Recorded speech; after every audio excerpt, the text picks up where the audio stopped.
Le second livre des rois, chapitre 12.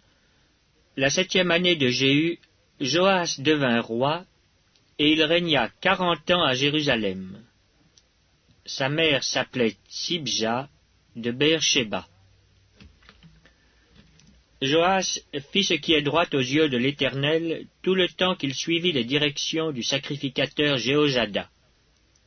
Seulement les hauts lieux ne disparurent point. Le peuple offrait encore des sacrifices et des parfums sur les hauts lieux. Joas dit au sacrificateur, « Tout l'argent consacré qu'on apporte dans la maison de l'Éternel, l'argent ayant cours, savoir l'argent pour le rachat des personnes, d'après l'estimation qui en est faite, et tout l'argent qu'il vient au cœur de quelqu'un d'apporter à la maison de l'Éternel, que les sacrificateurs le prennent chacun de la part des gens de sa connaissance, et qu'ils l'emploient à réparer la maison, partout où il se trouvera quelque chose à réparer. » Mais il arriva que, la 23e année du roi Joas, les sacrificateurs n'avaient point réparé ce qui était à réparer à la maison. Le roi Joas appela le sacrificateur Jéhojada et les autres sacrificateurs et leur dit, « Pourquoi n'avez-vous pas réparé ce qui est à réparer à la maison? Maintenant, vous ne prendrez plus l'argent de vos connaissances, mais vous le livrerez pour les réparations de la maison. » Les sacrificateurs convinrent de ne pas prendre l'argent du peuple et de n'être pas chargés des réparations de la maison. Alors le sacrificateur Jéhojada prit un coffre, perça un trou dans son couvercle et le plaça à côté de l'autel, à droite sur le passage par lequel on entrait à la maison de l'Éternel.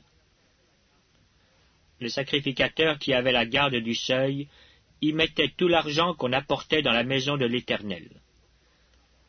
Quand ils voyaient qu'il y avait beaucoup d'argent dans le coffre, le secrétaire du roi montait avec le souverain sacrificateur, et il serrait et comptait l'argent qui se trouvait dans la maison de l'Éternel.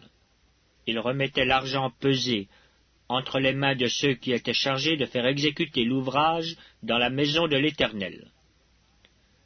Et l'on employait cet argent pour les charpentiers et pour les ouvriers qui travaillaient à la maison de l'Éternel, pour les maçons et les tailleurs de pierre, pour les achats de bois et de pierres de taille nécessaires aux réparations de la maison de l'Éternel, et pour toutes les dépenses concernant les réparations de la maison.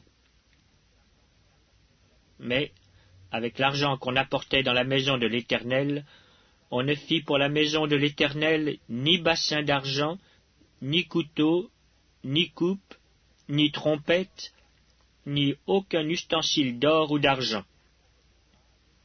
On le donnait à ceux qui faisaient l'ouvrage, afin qu'ils l'employassent à réparer la maison de l'Éternel.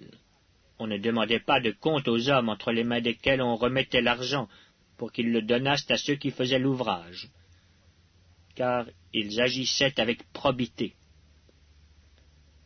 L'argent des sacrifices de culpabilité et des sacrifices d'expiation n'était point apporté dans la maison de l'Éternel, il était pour les sacrificateurs. Alors Hazaël, roi de Syrie, monta et se battit contre Gath, dont il s'empara. Hazaël avait l'intention de monter contre Jérusalem. Joas, roi de Juda, prit toutes les choses consacrées, ce qui avait été consacré par Josaphat, par Joram et par Acasia, ses pères, rois de Juda, ce qu'il avait consacré lui-même, et tout l'or qui se trouvait dans les trésors de la maison de l'Éternel et de la maison du roi. Et il envoya le tout à Hazaël, roi de Syrie, qui ne monta pas contre Jérusalem. Le reste des actions de Joas et tout ce qu'il a fait, cela n'est-il pas écrit dans le livre des chroniques des rois de Juda? Ses serviteurs se soulevèrent et formèrent une conspiration. Ils frappèrent Joas dans la maison de Mio, qui est à la descente de Sia. Josacar, fils de Chiméath, et Josabad, fils de Shomer, ses serviteurs, le frappèrent, et il mourut. on l'enterra avec ses pères dans la ville de David. Et Amatsia, son fils, régna à sa place.